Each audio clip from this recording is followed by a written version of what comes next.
You're listening to the Archaeology Podcast Network.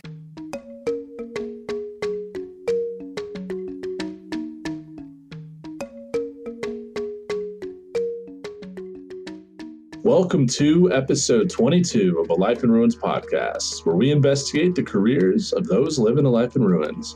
I'm your host, Carlton Gover, and I'm joined by my co-hosts, Connor Johnnon and David Ian Howe. Hey guys, do you know what this episode is? No.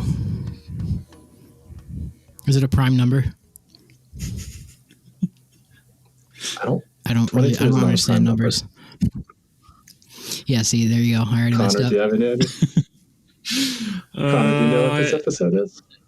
Oh, is this the 1,000th year anniversary of someone getting straight murdered in the archaeological record?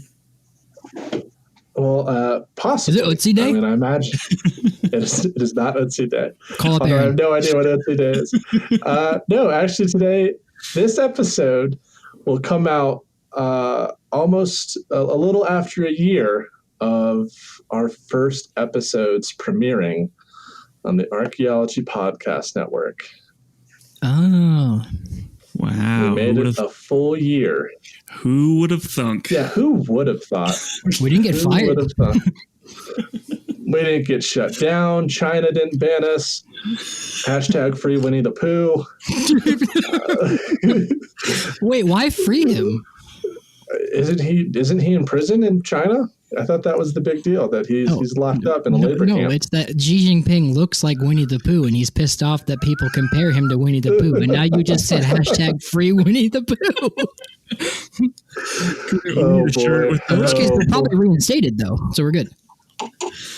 We haven't whole fucking year. Yeah, we haven't had a cease and desist from our normal people we hate, Jane Goodall. Esri hasn't shut us down. Jane Goodall. We're probably going to get a letter from her soon. 22 episodes. This is our 22nd episode. We've done 22 episodes in a year. Jesus. We've covered a lot. That's 22 hours. That's too short of double.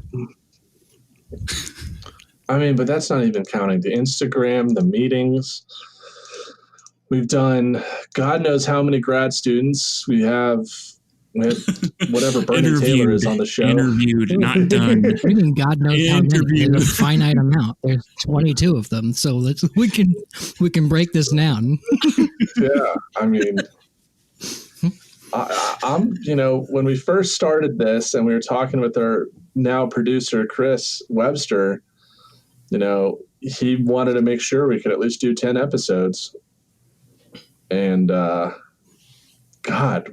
is our 22nd. We have 6 more already booked into. I think our earliest opening is in September now for a slot. You're forgetting, yeah. Good point. Not that you're not forgetting anything. To add to that, we also got the interest of a very special party. A very special. So, can we say it? Can we announce it? Who we got? I mean, it's not Megan Fox, so everyone else, they're like, all right, whatever we say now is just going to be a low blow. Yeah, it's not Megan Fox. It's not Giorgio Tsoukalos. Or No, I do know her agent. We email. Never mind. Oh, we're getting the world-renowned archaeologist and wizard Robert L. Kelly on the podcast, and wizard. And wizard. Not only are we getting him, he asked to be on. Well, I don't know if he didn't ask. He said, "When are you having me on the podcast?" He said, "When are you guys going to interview me?" Exactly. That's we made it. That was the moment. That was okay, we got Bob's blessing. Very true. Yeah. It's a beautiful thing. I mean, I hope so. I mean, we've marketed the fifth beginning God knows how many times. Like every podcast I've ever been on, I'm like, hey guys, what's the beginning? Let's talk about like this. I think it's the second beginning. I can't remember. I haven't read it. I actually haven't finished it.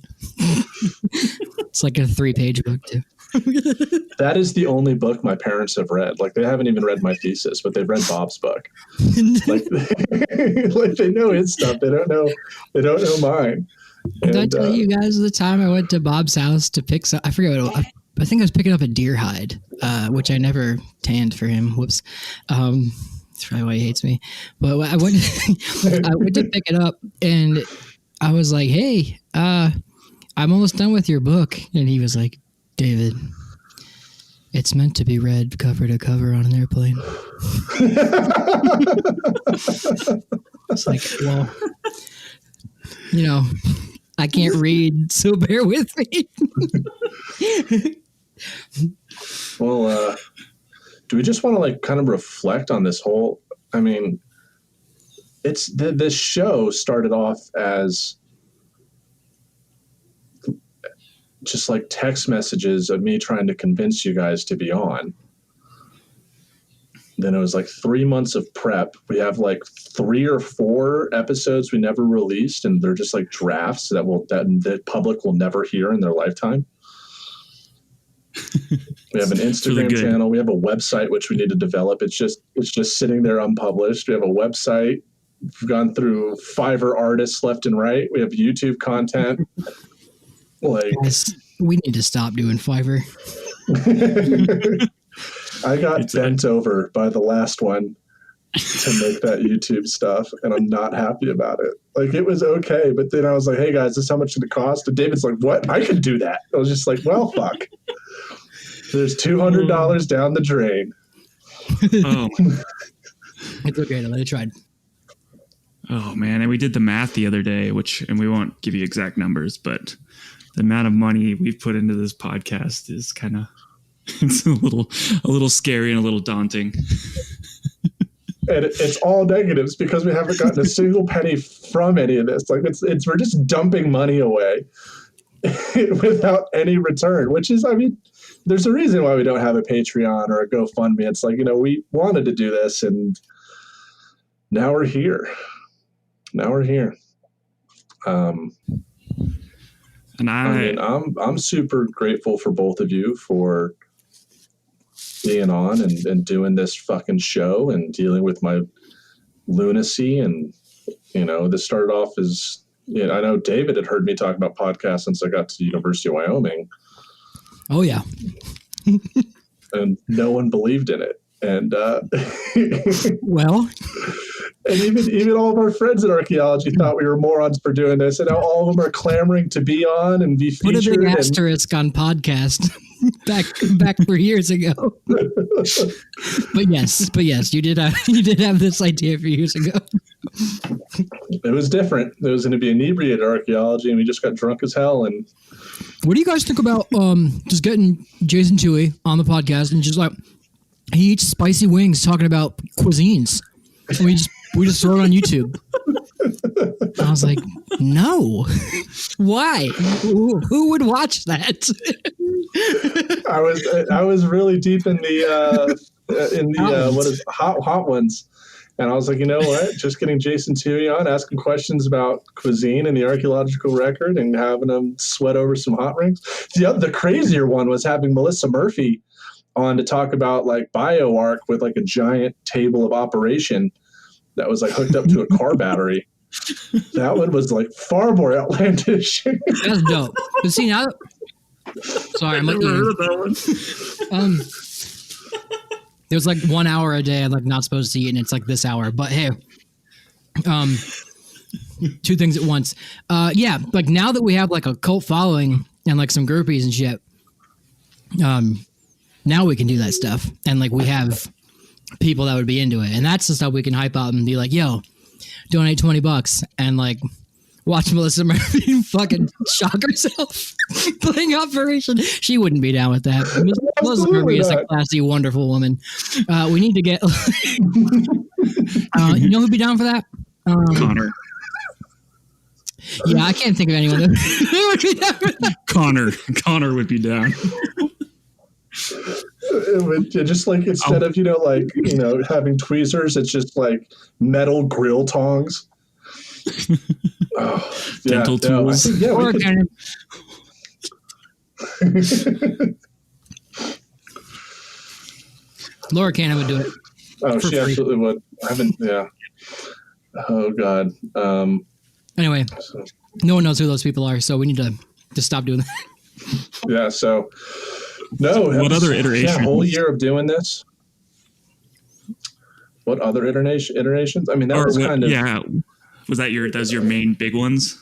You jumped it was YouTube. I think Dr. Eric Robinson, who we're interviewing soon, like the next episode, his idea was for me to go down to Colorado with the professor, get stoned to shit in high altitude, and talk about like high altitude archaeology while being high in high altitude. The Joe Rogan experience. And I would have just died because I don't do that, which is to each their own, but it would have just been fucking miserable. So I mean, there was like little stuff like that here and there, but it was just mostly kind of fun bar talk. And I think a big thing to talk about is as we started this podcast, like our friends didn't take us seriously. No.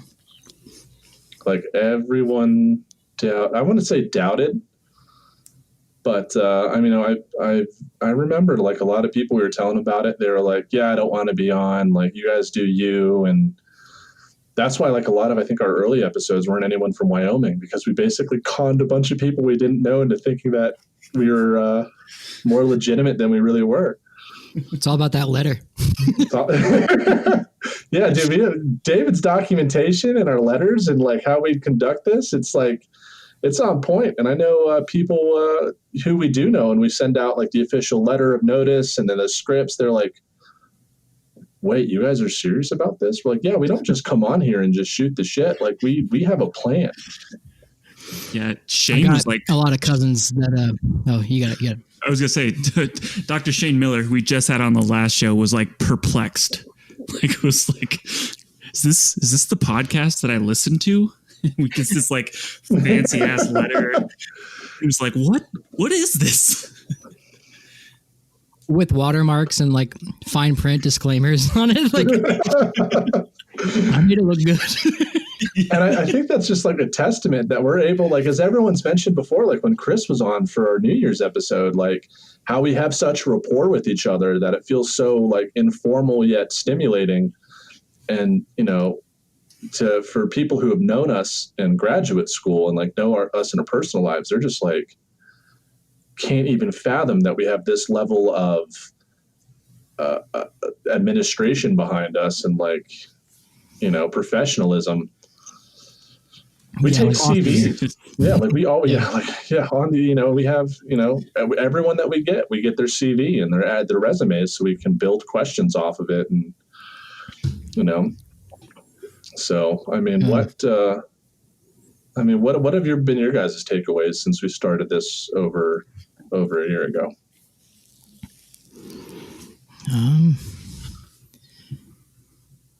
I don't know, Connor, you go. No, my biggest takeaways, as everyone knows, is I spend most of my time kind of in this CRM world where I work, as a professional, and I'm kind of I felt kind of disconnected from the academic realm in those senses. I mean, you can consider them two different realms, but they overlap and whatnot. But I was spending most of my time kind of in this professional realm, doing work, finishing projects, sort of thing.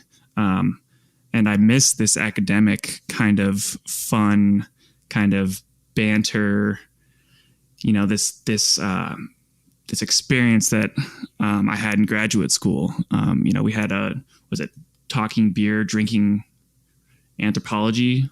We had like a club that we would, discuss articles about and just that.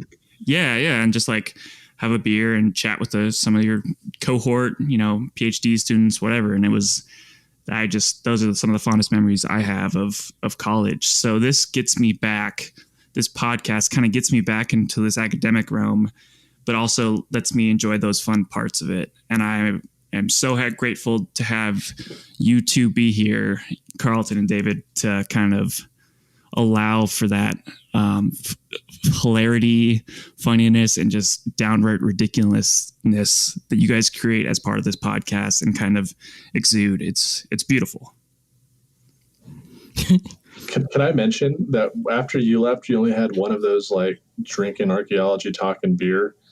And it was when that hole in paper came out about the Cerruti Mastodon site. And we all went to your old house where David and Craig were living and discussing it. And David was on the chalkboard, was like, okay, when did humans migrate out of Africa? And like trying to go through it. And Spencer Pelton's like, yeah, man, like, Steve Holland does good work. So, I can see this cool. Yeah, like I think it's fine. And then he just started like arguing with the rest of us, and we're all just like shocked, staring at him, like, how can you think this is legit? And I don't think he did, but he just wanted to stir the pot.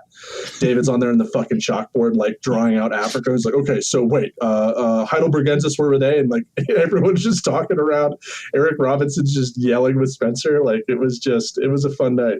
See, that was always the thing. Like I was always about, when I went into grad school, I was always about like the collective whole of anthropology, like what do we all think? What's the consensus? And like, what does the public think about this? And like, how do we spin it kind of thing? Well, not spin it. I don't want to say like we're throwing a narrative, but like, I was just always curious to know like how do we relay this information to the public? And like, I'd have everyone come over and I was like, all right, let's do it. And I had like the whiteboard and shit. Like, I was like that. I remember. I mean, just like a vivid memory of you is when you were defending your thesis. I had forgot you were defending that day. And I had texted you. I was like, hey, man, have you left Laramie yet? And you're like, I'm defending right now. Todd was like, are you ready to go? And I was like, Carlton's not here yet. And he's like, I think we can start without him. And I was like, yeah, probably. Because like the room was like full. And I was like, yeah, like I'm not going to wait for Carlton. No offense, but like when I got there, I remember you're in the middle of your presentation. I opened the door, and someone said something, and I was like, "Yeah, I just told the Tinderella I was with that I had a bail." And just like went in and just like sat down in my seat and watched David's experiment. That was like one of my favorite days of my life, was presenting that. It was like super fun, mostly because it's just 3 years of like your life just finally done. You're like, oh, but. To answer your question before, I forgot what it was. Wait, Connor, what were you gonna say? I was just gonna say, yeah, that release of getting it done. But he asked, like, what do you think about? How can you reflect on, what's happened in the last year in this podcast? Oh, right. It's interesting for me. And on that note, we're going to a break. Oh. Oh, Jesus. Yeah, I guess. Okay, we'll just leave a cliffhanger. So, good one, Connor. We'll be right back with segment 2 of A Life in Ruins, episode 22, our 1-year podcast versary, to hear about what David thinks about this past year. So stay tuned. Listen to the sweet, silky, Scottish, smooth voice of Tristan Boyle with these abs from Timula. He's North Irish. Welcome back to segment 2 of episode 22 of A Life in Ruins podcast. We're here. It's just the boys for our podcast anniversary episode. Yeah. So, David, your big takeaway from this past year of being a prominent member of the Life in Ruins podcast? I don't really know. Because I had like a while to think about it on the break. It's hard to say. Because I like ethno kind of like blew up at the same time. So like they kind of go in tandem for me. But like, I guess the takeaway from the podcast is just like, well, you know what? I would say we got several people interested in archaeology. And we got a lot of people from ethno over to the podcast, and a lot of people from the podcast over to ethno. And I did notice, like, when I would post stories on ethno about like archaeology, like when I did like the questions, there would be a lot of stuff like about how do I do this as a career and things like that. And I'd see like overlap with the podcast, and they'd be on there too, or like, I heard you guys talking about on the podcast something about this. Can you explain that more? If that makes sense. And like, it was just the people are coming between both avenues to talk. And either way, like the goal of both of our creative outlets is working. Like we're getting people access to scientists that are helping the public, and definitely through our memes and like the posts on our podcast, like I'll see people commenting like educated questions or comments about anthropology, archaeology, which is like something I like to see. So like people out there that I don't know are like commenting something like astute about Boaz, and I'm like, oh cool, like that's I like that a lot. So it's not that they're answer. like intertwined, but they're supporting each other in both ways, because your ethno account is kind of focusing specifically on the human-dog relationship, but you can still answer some of those questions over there. But you also, for sure. They're like someone from the pod. No, go. Sorry, you go. Someone from the podcast said, I heard Carlton mention that you're a collections manager, and they DM'd me on the ethno and said, can you tell me how you got there? Like, how do I do that? And I gave them the whole, like, Jesus Christ, it's really hard. But like they heard that on the podcast, got introduced to ethno through that, followed me. And then the reason they DM'd me about that was because I posted something about collections management on ethno that day. So like people are coming back and forth between the two and feel comfortable asking questions, Can I just like go ahead and like mention, since the last time we recorded, like our podcast inspired, or like there's a comic illustrator that listens to our podcast while she's doing her drawings. Yeah, that was cool, man. Can you tell us about that? Because I was kind of like out of it this week. Yeah. So I don't know why my mic levels are fucking sucking right now. I probably just need a new mic. Yeah, I'm like whispering into the mic for some reason. No, but you always come out solid. So as some people have seen on the Instagram, like I've gotten into science communication and talking about archaeological content through comics, because it's a nice visual representation of what we do. And also because of how comics are structured, I have to be really specific about what I say, which helps me condense like these complex narratives and simplify them. And I guess like a couple weeks ago now, I posted a thing on my personal Instagram account at Pawnee Archaeologist about all these Scott McCloud books. And Scott McCloud is like a famous comic writer. And this illustrator, her name's Mariah, her Instagram is at Mariah B Story, messaged me and like with help, and I was like, oh sweet. And she's like, yeah, by the way, this is my comic. It's Six Petal Pyramid. And honestly, I listened to your guys' podcast, and you guys inspired me, and also Dig It with Raven, who we've had on the show, and Dr. Anderson, we've had on the show, and she sent me this behind the scenes video of her doing a comic and like talking about me, David, and Connor, and like how she listens to archaeological content, how it inspired her to do this comic book and this comic series. And I was just like fucking blown away. We featured her on the Instagram, and we've commissioned her to do like a movie poster style thing. It's like me, David, Connor, Dig It with Raven, Nadia Archaeology, Tosh Archeo, Archaeology Gaines, and Amelia. I'm forgetting somebody. Amelia and Amelia Archaeology. So it's like a bunch of archaeologists who are, I would say, prominent in the social media sphere. Like we hired this girl to do a movie poster of all of us in comic form. And like honestly, that shit made my week. Yeah, I mean, to hear that like we inspired somebody, and which is just like crazy, because like I just treat this as like me and my two best bros dorking about archaeology with some guests, and the impact. Like I don't think I fully appreciated the impact we're having. Yeah, but through this. But podcast. I think when we've crazy. kind of discussed this, is that we kind of want, I think we want to be able to hit. Target these audiences that are kind of up and coming, and the next age of archaeologists. That's definitely where we want some of our content to go. Just because we want those people to, be inspired and, make these awesome comics, or, go to the, Mississippi State. Shout out to Caleb Welch. We love you. We want those people. Caleb Welch. Woo, woo. We want those people to digest this information like super.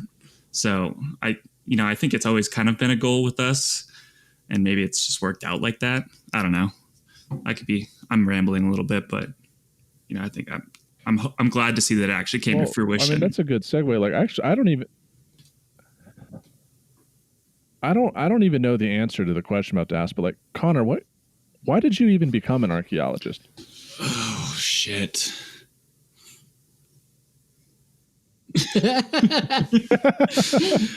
So I was born in Washington, the state, and then moved to Bailey, Colorado when I was super young. And I was always the dinosaur kid growing up. So I still have some of the books I have, like I watched all those Walking with Dinosaurs and Walking with the Prehistoric Beasts and shit. And then those kind of evolution ones too. So I was just like this huge fucking paleontologist nerd. Like I even made like a little like trifold brochure about how I was going to be an archaeologist in like 4th grade. And yes, I didn't have any friends. No? Okay. I find that hard to believe. Yeah, I mean, same. I'm like, you fucking son of a bitch. That's such a lie. Yeah, so I was always the dinosaur kid. I've always been interested in the past. And then I had some pretty epic experiences visiting Mesa Verde, visiting Chicken Pizza down in the Maya. Dr. Anderson would give me shit for my pronunciation, but Chichen Itza, something like that. Is that right? You gotta put your tongue between your teeth and put the air come out the sides, or the fuck Devin said. No, that was with the Nawa language. This is mine. Oh right, I'm being insensitive. Shit, fuck me. All right, keep going. Yeah, so I visited. Well, no, they're both Uto-Aztecan languages, right? No, Maya is not a Uto-Aztecan language. It's Mayan, right? It's its own thing. But we digress. That's why I'm gonna stick to.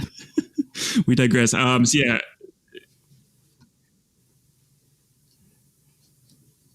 Okay.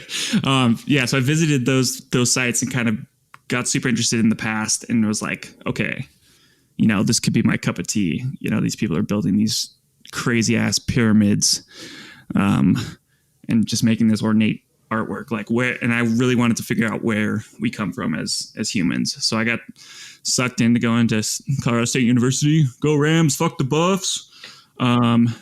And did my undergraduate in anthropology there, and then did my field school, and ultimately was sold. It just became my life. Hey, piss off. Sorry, I thought I was muted. How long did it take you to get a job after you got your master's at Wyoming? I wasn't technically finished. I was all ABT, all but thesis. So I was in my final year classes when I got my job. So I got lucky. Just a go-getter over here. Good shit. No. You worked your ass off, man. I lived with Connor. I don't know if you guys know this, but like he'd get home and you just work on his computer. And I remember you at least like looking for jobs really hard. And you like, I remember stressing out about the interview, and then you just like went and got it, and you're like, hey, I got the job, I'm moving. And I was like, well, good for you. You're like, I didn't even finish yet. Well, isn't that isn't it the same with you though, Mr. Ethno? I feel like that was also, kind of segueing into Nope. shit. Okay. But yeah, I just got lucky. So Carlton, I think I should know this answer to this question, but what's your story? What's your background? Can we ask David first? I'm like actually genuinely curious, because I also don't know that answer either. Okay, David, go. You guys know. I don't know, dude. I just like, yeah, I don't know. Like, I mean, I'm the youngest out of the UW crew. Like, Connor was gone before I started. David was the cohort before me, and I was just random ass Virginia frat bro with Native American heritage that just kind of showed up. Accurate. And yeah. I guess, man, like I grew up on Long Island. Everyone knows that. And then I watched a lot of Bill Nye, watched a lot of like History Channel, Discovery Channel, Steve Irwin. Was always really into that. I would read like those picture books that were like Encyclopedia of the Ancient World, like Encyclopedia of Ancient Greece. I don't know if you guys saw. I forget what company makes those, but I was like addicted to them. I'd read them all the time. I could just spout off facts. And then we would go into the city and go to like the Museum of Natural History all the time, check out the dinosaurs. I'd go for my birthday. We go on weekends all the time, field trips and stuff. I was just always really into it. I loved archaeology. And then I went to college for history. And then I was like, it's a lot of reading. And I like can't read. So then, and then a lot of writing papers, which like I enjoy writing. And then I took an anthropology class and I was like, whoa, okay, this is human evolution. So science, check. This is primates. I love primates. Check. Like that's the Steve Irwin, Jane Goodall stuff. And then cease and desist order, check. And then, that was a call back to the beginning of the episode. Cool. And then what else was there? Archaeology, check, and cultural. And then we got the first class, we got to watch Dave Chappelle, and we're talking about how like his blind white supremacist skit was, cultural anthropology at its finest. And I was like, you know what? It like is. And like I was sold. And then I went to I transferred. That was UT Chattanooga. Transferred to UT Knoxville. Ended up working at Topper with David G. Anderson. And then went to Wyoming, where I met Shane at UT.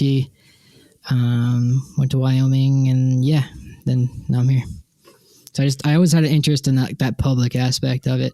And Shane and I kind of touched on this last week, but like Topper always was very big on having volunteers, and they had a huge volunteer component, and like half the people there were like really good volunteers. Like they could dig. They taught me how to dig. Like they were really good at it. Just like kind of Laprelle or Hellgap. So like part of my experience learning how to dig and how to do field archaeology was also learning how to interact with the public and how to teach archaeology on tours and things like that. So that this kind of shaped where I am now. So yeah, that's where I'm at. And then Carlton, all I know is you were in a frat. Well, I mean, I think this might go into the next session, but like I actually have like two like kind of prominent questions for you guys. Like, I guess David, what has been the most like profound moment that you've had being an archaeologist, either like research wise or in the field? Wait, was that to me? Yeah, you first, and then Connor. Profound moment, or memorable experience, I guess.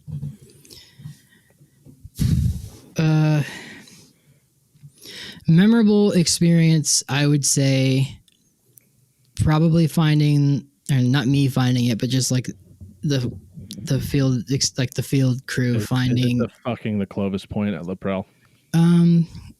Yeah, that. I think I've talked about that. I mean, that just in terms of like going out there to find what you're looking for, like, and everyone being like, yo, and like celebrating it. But field experience, like in terms of like just having a great time all around. My first season at Topper, it's where I met Ryan and Kelsey. Just got introduced to archaeology. And so here's the other thing, like, man, I was like super shy, did not talk to anybody, had really bad social anxiety. Like, it's just weird because now I do all this like public stuff. Couldn't talk to anybody like other than my friends in college. And then I like on a whim was like, I'll do this field school thing. It was like an impromptu, like a week-long spring break field school at Topper. And I was like, I'll do it because I wanted to try it. And I went out and had like the best week of my life, like doing this like stuff with and all these people that were like into the same stuff as me, and they were all had like the same kind of like life views as me, same political views, and I was like, whoa, like this is so cool. And like you're outside like digging holes, and like that's when I was like, okay, this is what I want to do. And like I'm still like best friends with them now. I'd say that's like profoundish. What about you, Connor? I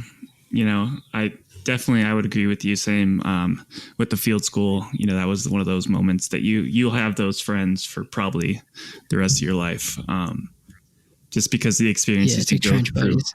Yeah, exactly. Yeah, you go through the ups and downs of being outside.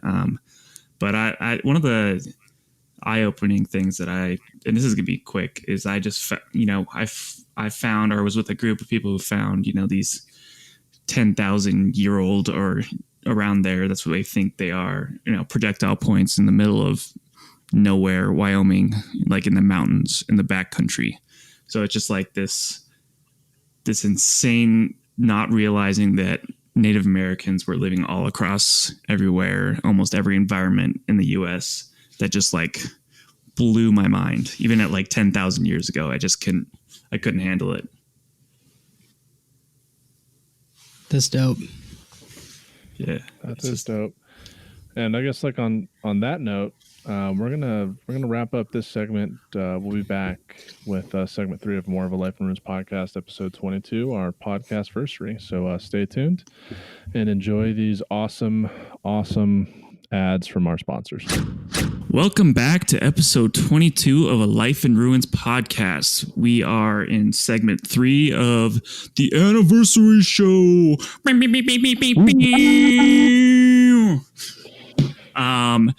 We ended that last segment asking, Carlton asked us a question about like, what was your most profound and kind of important moment or exciting moment you had in archaeology? And we want to reverse that question back to him. So Carlton, what's the scoop? Yeah. Do you guys also want to know like how I got into archaeology and all that jazz? Yeah. Give us the origin story. Yeah. Okay. The origin story. Okay. I mean, I guess like it all started when I was probably in high school. I was with my dad and younger brother, and my dad's like 2004 beige Jeep, not Jeep Liberty, not the Wrangler. What's that other one? It all began in 1993 when I was born. What the hell was it called? It was 90. Anyways, Wrangler, Jeep Grand Cherokee. And okay. Yeah, Grand Cherokee. And we were like driving back from like the Wind River Reservation to a Crow Agency where my dad lived at the time. And it was like a summer and we used to hang out with him. And we're like on I-90 going north. And I asked my dad, like, like, hey Dad, where did the Pawnee come from? And he was just like, oh, we're related to the Aztecs. And the way he explained it was like, the Skeety Pawnee, which is what I am, are the only U.S. continental tribe that practiced human ritual sacrifice. And there was that correlation of human ritual sacrifice between the Pawnee and the Aztecs. So he's like, Aztecs. I was just like, cool, fun fact. Everyone knew the Aztecs, blah, blah, blah. Well, I originally, after high school, joined the Marine Corps, and that didn't work out. So I went to community college, and I was basically going to get a history degree and basically be a high school football coach who also taught history. But I took this like historical archaeology class with Dr. David Clark, who also was a professor at Catholic University and taught at the community college because he had more fun. And when he found out that I was Pawnee, he like pulled me aside after class and was like, hey, with your background, you should be an archaeologist. We need more indigenous people in the field. And like, he really pushed me. Like, so like it was really, I had a professor that was interested in me and wanted me to do well. And he kind of guided me. Like, he took me under his wing and helped me out because I was a shitty student. I had a 2.3 in high school. I could only get in community college. I wasn't doing so hot in community college either, but like he like sparked that passion of archaeology for me. And that same semester, I was just like May, and I was just like looking online because my community college didn't actually have a degree in anthropology or archaeology. They had like a certificate in historic preservation. I just so happened to find Radford University, and they actually had late enrollment, and I applied and got into the anthro program there. So the only the only college I dropped out of was like community college. I transferred out.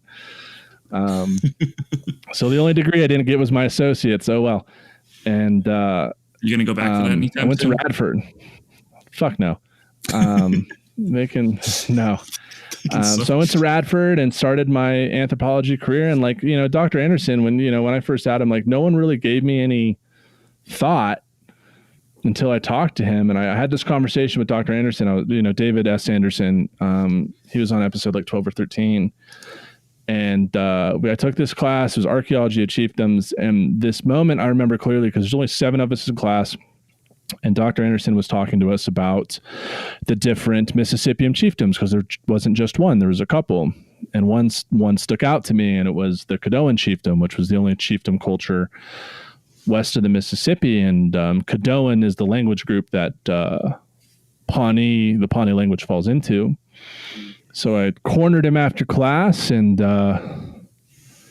asked him, hey, I always heard the Pawnees related to the Aztecs. You're a mythologist, and I saw this Caddoan chiefdom. What's the relationship? And Dr. Anderson, like, really carefully told me that they're highly unlikely there wasn't one. And what that meant, it like shattered a worldview I had at the time, because up until that point, I'd always thought the Pawnees were related to the Aztecs. And all of a sudden, they weren't. And I remember I went home. And at this point, I had no predilections for going to graduate school. I just wanted to get out, be a shovel bum, or go into marketing. And went online to my university's library database and started looking at like Pawnee archaeology, Pawnee history, and I couldn't find anything. So that's kind of when I made the decision to go to grad school and research it for myself, find like the Pawnee archaeology of the big question I want to answer is like who I am, where did my people come from? Because everything I found was all like colonial 18th, 19th century. And like, I realized like my people didn't have a past in that sense. And that really upset me, that we didn't have anything like that. And so then I started looking at grad schools, and honestly I wanted to move back to Wyoming. That's why I applied to the University of Wyoming. I had no idea who Bob was when I asked for him to be my advisor. I remember you saying that. Yeah. I just wanted to move back to Wyoming to be near my family and be, so that's why that's why I went to Wyoming, and that's why I went to grad school. Is like I had this question, and that question was like, where did the Pawnee come from? And that's why my thesis is on like Pawnee origins. And honestly, like I did nothing for my thesis. I mean, like Roger Echohawk collected the oral traditions. Eric hooked me up with the Bayesian and the radiocarbon stuff, and Bob kind of gave me a help. But all I did was just plug shit into a computer. I didn't come up with anything new. I just kind of used a bunch of different methods that are already available and smashed them together to make a question. And then it was like at Wyoming, did I kind of really like being a grad student and like the questions? And that's why I went to Boulder and to get my PhD is, at Wyoming, I realized there weren't many indigenous archaeologists, that no one was really talking about the indigenous or using indigenous perspectives. So I wanted to continue that at Boulder and got myself, I got accepted to Wyoming to stay for a PhD, but, no one does Central Plains stuff there as much as I would have wanted to stay and loved everyone who I was with. But, Dr. Bamforth, who's my advisor now, works in Nebraska, and, it was just a better fit. So I'm like, the whole reason I'm an archaeologist is I just had like a passion for history at first that, and I just had a question about who I was and by extension, who my people were. And archaeology is like kind of the best tool to figure out those questions. Yeah. And I wanted to ask you because I talk to a lot of people, and I'm not super proud of kind of my thesis. And I know, it varies, from person to person, how much they enjoyed their thesis or how much they actually thought they got out of it. But to me, every time we've had this conversation about your thesis, I always feel like you're proud of it and you're proud of answering the question. And is that kind of how you feel? You really come off like you should be, and you should be proud of it. You answered a really fundamental, interesting question, which you started in grad school, to answer. So, I mean, are you proud of kind of that work, even though you just kind of trashed it a little bit? But I mean, I'm proud of it, but I always give credit to where credit's due, like Dr. Eric Robinson, Michael Page, Bob Kelly, Roger Echohawk, and like the state archaeologists of Nebraska, Rob Bozell, and the state archaeologists of Kansas. I think like my biggest issue, I mean, not issue, but like the reason why I've been bojangling on getting my thesis published is it means so much to me that if I if I get it published, if people criticize it, I'm going to take it personally. Because if it's a bunch of like old white guys in archaeology who have really no stake in the archaeological record here, to have someone try to tell me I'm wrong, like, as both of you know, I'm a rather like emotional person. So I'm proud of the thesis. It means a lot to me, probably more, it means more to me than I think everyone's proud of their thesis. Everyone's proud of their research, but like the meaning behind my research, like that gives me an identity. And to have someone question it will piss me off. Yeah. So like that's why I've been working on getting it published with Dr. Robinson and like refining it with Dr. Bamforth, so that way like to make the best case possible to tie up any loose ends. So I'm proud of it. You should be. It's meant a lot to the Pawnee Nation. Yeah, and honestly, it's mostly it's just, to me it was just common sense. It was like, well, how do we interpret the archaeological record? And it's like, well, why don't we just ask the indigenous people? And it just so, for the indigenous side, it's like they don't have the same knowledge archaeologists. Basically, it's like, it's like making a rope. You need multiple threads to make a stronger rope. And I see archaeology needs oral traditions and oral traditions need archaeology. Like they're two peas in a pod. So, I'm just hesitant for the academic side of getting questioned for it, and for the indigenous side for being seen as like maybe, what they call a red apple, red on the outside, white on the inside. So, kind of building off that, earlier, was it right between the first and second segments?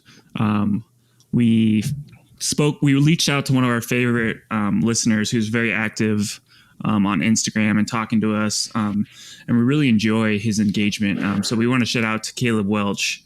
And we asked him, Caleb Welch.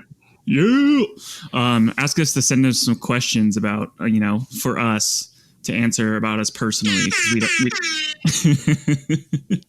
Because we don't do that very often. I was waiting for it. And kind of building off that, Carlton.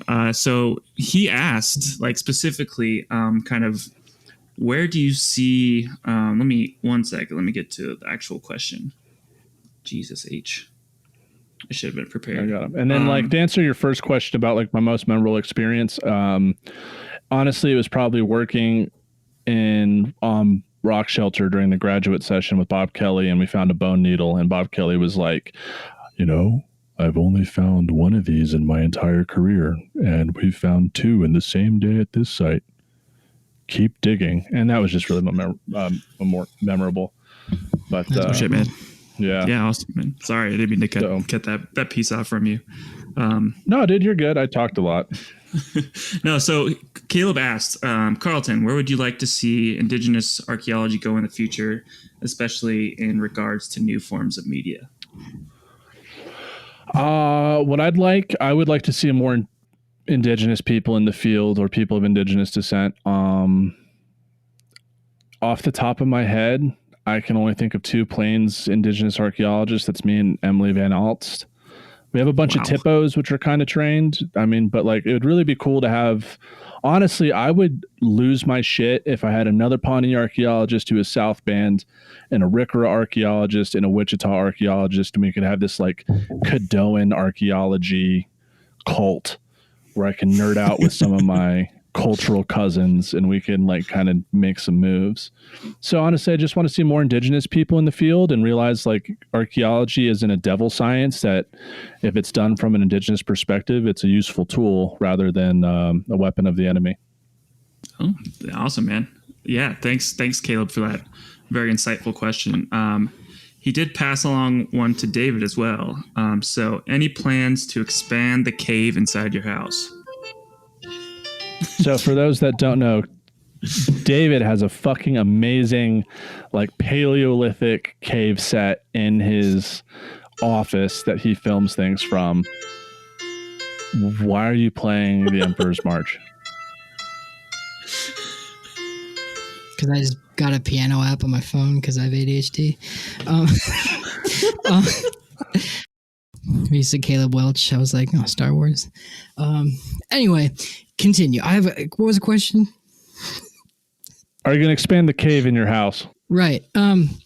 Yeah. I think for, the sake of my landlords and my wallet when I leave said landlord's house, I'm not. I'm not going to expand it, but I'm definitely going to add more like paintings to it for sure. I'm going to do the Bob Ross video here soon. Yeah, I think, and I'm trying to add the ethnocynology logo to it, but I'm torn because I don't want to add paw prints to it because then it's bad. You guys are gonna make fun of me for being a post-processualist, but it's a bad omen for the the prey species that are already painted on the walls. If I put canid paintings on the walls, that'll scare them away. Go. Next. Get. It's actually an interesting theory proposed by Pat Shipman, and she said that if you look at Lascaux and Chauvet, like the big caves or like the huge big cave panel paintings there's no canids, and they think that maybe they didn't put humans or canids on those paintings because it would possibly it was taboo. I don't know. Just talk to Bernie Taylor. Anyway, next question. Ooh, speaking, can I like promote some of our bonus episodes coming out? Yeah, maybe not. Let's try not to throw the guy under the bus, but yeah. No, well, I mean, just like, all right. So just for our listeners to know, me, David, and Connor have each recording or have recorded a bonus episode for the Archaeology Podcast Network membership. I do an episode with Lana, who's a cognitive science PhD student, and Emily from episode 3, who does rock art. We kind of talk about what Bernie's content on his episode, and we talk about the episode more critically through a scientific lens. David will be doing an episode on dogs, and Connor's tentatively bringing Brian Schroeder back on, and they're going to be talking about some fun archaeology. So just keep that in mind. We'll do a whole promo for it. So just some extra content that we're doing for our faithful listeners. And I guess, Connor, one last question from the Welch himself. For you, it's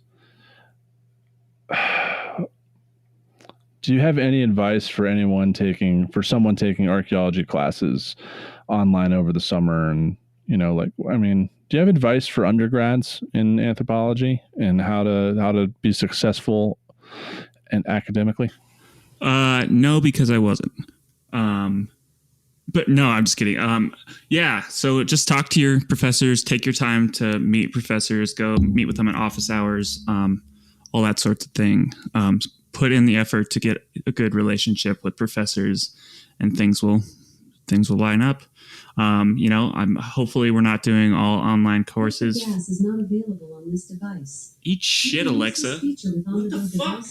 Shut the fuck up, Alexa. Okay, sorry, Jeff Bezos. Now my off. Alexa's going. If hopefully we're not doing online classes, because archaeology classes in person are better, hands-on, and they're awesome. And I want to thank Caleb Welch for all those awesome questions. And we have this tradition. It's like the dab in Hot Ones. We got to ask the question, Carlton, would you choose to live a life in ruins? Would I choose to live in life in ruins? Yeah, I mean, absolutely. I think I'm happy where I am. If I hadn't chosen to live life in ruins, I wouldn't have met you and David and the wonderful people at Radford, Wyoming, or Boulder. I think anthropology and archaeology is an extremely useful and pertinent field of study, and it can answer a lot of questions and be used to, predict future events through our understanding of past human behavior. So, no, I'd absolutely live a life in ruins. I'm not in it for the money. I'm in it to get on every 2 weeks with my two best bros and talk archaeology and do research, make comics. When you study human culture holistically, I think you become a better human being. I second that. Yeah, man. So I completely agree. This is the fucking life. We get to enjoy summers out in the field. You just get to learn so much, and through learning about past humans, you get to learn more about yourself. I wouldn't trade that for anything in the world. Beautifully said. Beautifully said. So with that, this has been Life in Ruins episode. Thank you, David. No one gives a shit. No, I'd be an aerospace engineer. Yeah, I would have been a NASA astronaut. I mean, David, yeah, would you choose a life in ruins again? I think about this a lot. I think I might. I have so many interests. I probably would have ended up doing some other science, like zoology or something like that, and then I'd be in the same, like, what do I do with my life? So I'd probably be in the same boat. So I'd probably end up doing this. Maybe film school. What about you, Connor? Would you choose to live a life in ruins again? I have no other marketable skills, so yeah. Jesus. Well, I mean, like, just for our audience, we've been on for a year. We were scheduled right now till September, and we're already starting to fill slots. Like, Jesus, if you've been with us for this long, just hang tight. We'll be on. I think we're going to be on for a while. Thank you, everybody, for listening to us this past year and following us on Instagram. Send us emails. Let us know what you think, what questions you have. Like, we're in it for the long haul, for better, for worse. It's about to get weird. It's about to get weird. If you want to be on, let us know. We fucking love having people asking us to be on. Bob Kelly asked us to be on, so just hit us up. If you have friends, let us know, and we'll post them. We'll have them on. We want to hear more from our audience. We want to hear more. We want to have a more diverse range of people in the field of archaeology or anthropology. We've done what? We've had primatologists on, paleontologists on. Jesus, episode 5, we had a dinosaur lady on. Woo, it's been a ride. Well, Connor, David, thank you so much for indulging me and getting on a podcast with me. You guys have become two of my closest and dearest friends through this whole journey. I'm excited to... Thanks, man. I'm excited to see where this goes. Hopefully you guys will be here for planes. We got SAAs next year now that this year's been canceled. So with that, this has been episode 22 of a Life in Ruins podcast, an entire year. With that, me, David, and Connor are out.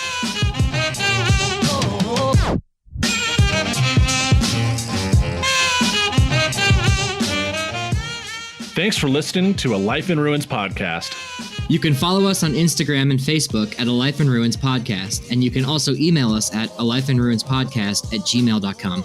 And remember, make sure to bring your archaeologists in from the cold and feed them beer.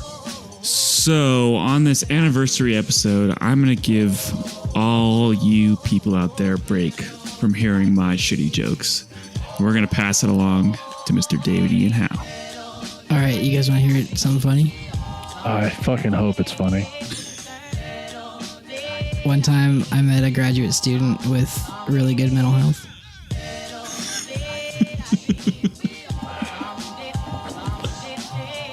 Is that the joke? Yeah, I don't believe you. that's why it's a joke, because it's not real. Yep. Yep. I have another joke.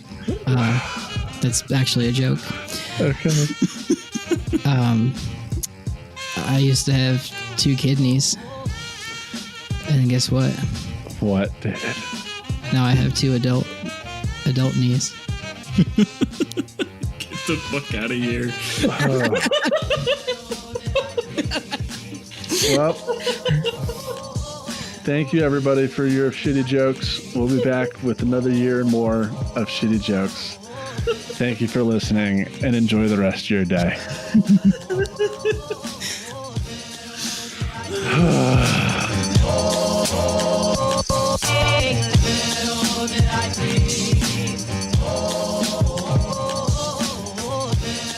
This show is produced by the Archaeology Podcast Network, Chris Webster and Tristan Boyle in Reno, Nevada at the Reno Collective. This has been a presentation of the Archaeology Podcast Network. Visit us on the web for show notes and other podcasts at www.archpodnet.com. Contact us at chris@archaeologypodcastnetwork.com.